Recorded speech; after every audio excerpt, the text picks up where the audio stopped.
ഈ പോലീസ് സംഘം ഒരു കള്ളക്കഥ മെല്ലെടുക്കുകയാണ് ചെയ്തത്.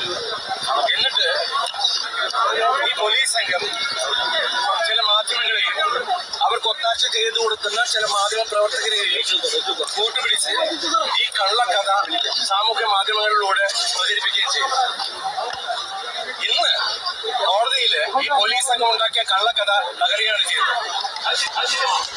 ഈ കേസില് യഥാർത്ഥ ഗൂഢാലോചന എന്ന് പറയുന്നത് എന്നെ പ്രതിയാക്കാനാണ്. സമൂഹത്തില് എന്റെ കരിയർ, എന്റെ ഇമേജ്, എന്റെ ജീവിതം നശിപ്പിക്കാൻ വേണ്ടി ചെയ്തതാണ്.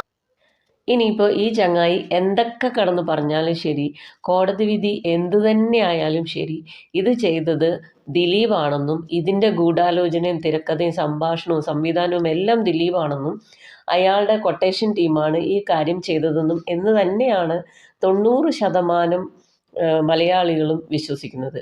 പിന്നെ ബാക്കി വരുന്ന 10% ഇല്ലേ, അത് ഇയാളെ കൊണ്ടെന്തെങ്കിലുമൊക്കെ പ്രയോജനം കിട്ടിയവരും അല്ലെങ്കിൽ ഇനി കിട്ടാൻ സാധ്യതയുള്ളവരും ഒക്കെ ആയിരിക്കും.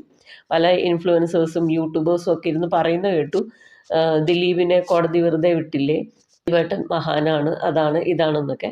പക്ഷേ അയാളാണ് ഇത് ചെയ്തത്. അയാൾക്ക് മാത്രമാണ് ഇത് ചെയ്യേണ്ട ആവശ്യമുണ്ടായിരുന്നുള്ളൂ. അതുകൊണ്ട് ദിലീപാണ് കുറ്റക്കാരൻ എന്നാണ് ഞാൻ ഇപ്പോഴും വിശ്വസിക്കുന്നത്.